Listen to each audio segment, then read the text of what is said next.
Et ben c'est reparti. Comment commencer? Alors, vous dites tous de la... Mayonnaise, Enfin, vous tous. Pas tous quand même, généralise pas. Si, ils sont cons. Non, c'est vrai, il y en a parmi ceux-là qui vont réussir le test. Enfin, j'espère. Le test. Oui, le test. Quel test? Fermez vos... tartine, Commençons le test. C'est quoi un abus de langage? C'est mal nommer les choses. Mais attention, c'est plus compliqué que de simplement utiliser un mot pour un autre, parce que là, ça peut être un effet de style voulu. Tenez, par exemple, quand vous dites à quelqu'un ta gueule, ce n'est pas un abus de langage, c'est une métaphore. Non, c'est une insulte. Ta gueule! Même chose dans ce poème de Victor Hugo. Quand le bon auteur nous dit qu'il ne regardera pas les voiles, il parle bien sûr des bateaux, mais ce n'est pas un abus de langage, c'est une figure de style qui s'appelle une métonymie. Une métonymie est une figure de style qui, dans la langue ou son usage, utilise un mot pour signifier une idée distincte mais qui lui est associée. L'association d'idées sous-entendues est souvent naturelle, une partie pour le tout, un contenant pour le contenu, une cause pour un effet, parfois symbolique, la royauté pour la couronne, ou encore logique, l'artiste pour l'œuvre, la ville pour ses habitants, le lieu pour l'institution qui y est installée, etc. Wikipédia. Donc voilà le test que je vous propose. Je vais vous montrer, ou vous faire entendre d'ailleurs, diverses choses. Je vous poserai ensuite à chaque fois une question, et je vous laisserai à chaque fois quelques secondes pour y répondre. Avant de vous donner la bonne réponse, je vous laisserai un indice. Voilà comment vous allez compter les points. Si vous trouvez la bonne réponse, vous marquez 2 points. Si l'indice vous aide à trouver la bonne réponse, vous ne marquez qu'un point. Et si vous ne trouvez pas la bonne réponse, vous ne marquez pas de points. C'est bon, vous avez compris? Non. Non mais toi d'accord, mais les autres? Non. C'est parti. On va commencer facile. C'est qui, lui?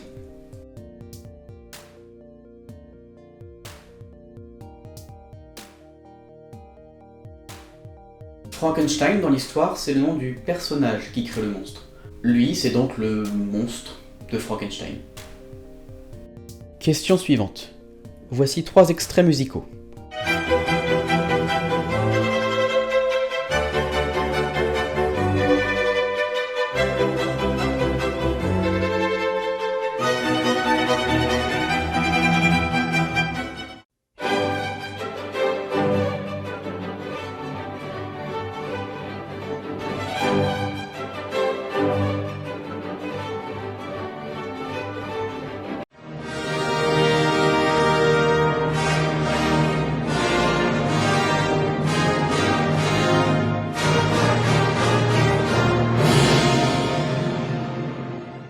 La question est, quel genre de musique?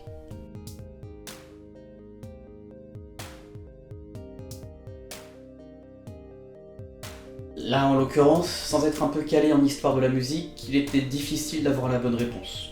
Bon, tout ça pour dire que l'appellation musique classique est très souvent abusive. Question simple, c'est quoi ça?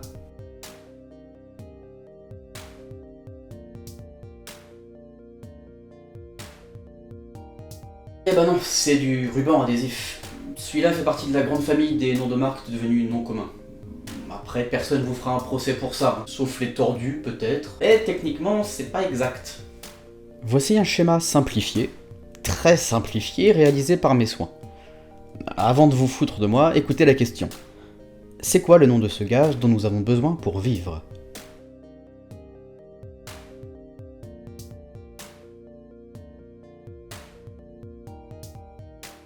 On raccourcit souvent le nom de ce gaz en oxygène, mais non, nous respirons du dioxygène. Parce que nous avons besoin d'oxygène, mais nous respirons du dioxygène. Ils sont 2. Oui, je suis chiant. Voilà une carte. Elle représente... quelque chose. Quel est le nom de la partie colorée?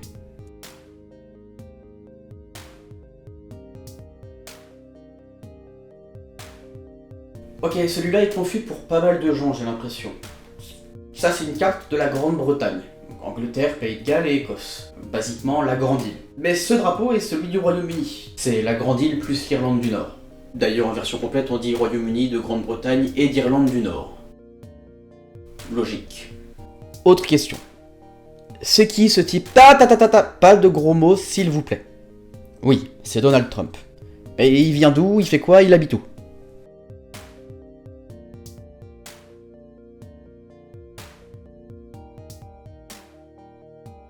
On serait tenté de dire que c'est le président américain, moi je préfère dire que c'est le président états-unien en fait, ou le président des États-Unis. Ça c'est plus délicat parce que l'acception officielle américain existe aujourd'hui pour parler des habitants des États-Unis, mais le mot états-unien existe bel et bien. D'ailleurs je le préfère parce qu'il n'insinue pas que les Américains des États-Unis occupent toute l'importance sur le continent américain. C'est un peu comme si on disait que Trump était mexicain. Et au-delà d'une belle incohérence, il faut pas insulter les Mexicains. Ok, pour la suite, voilà la photo de plusieurs animaux. Ah, c'est trop mignon. Mais c'est quoi ces petites bêtes?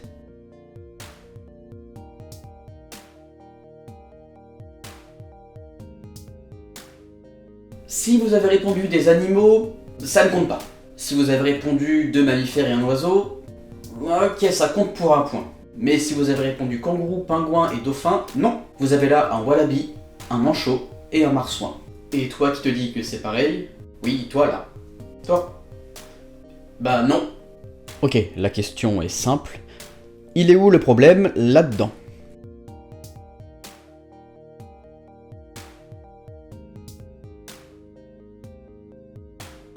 Si on lit correctement ce panneau, il vous dit très précisément que vous n'avez pas le droit d'entrer si vous n'avez pas le droit d'entrer.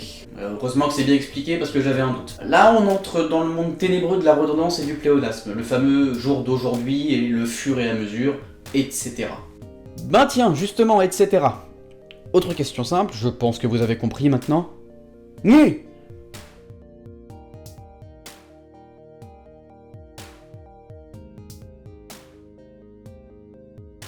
Eh oui, il ne sert à rien d'écrire etc. suivi de points de suspension. Là encore, c'est un peu répétitif parce qu'ils peuvent vouloir dire la même chose. Après, encore une fois, c'est à titre d'information. Personne va vous courir après avec une botte de radis empoisonnée pour ça. Si c'est le cas d'ailleurs, rapprochez-vous plus vite de votre commissariat local parce que c'est bizarre. 10e et dernière question. Voici des personnages issus de la mythologie. Hop, attendez. Voilà. Question.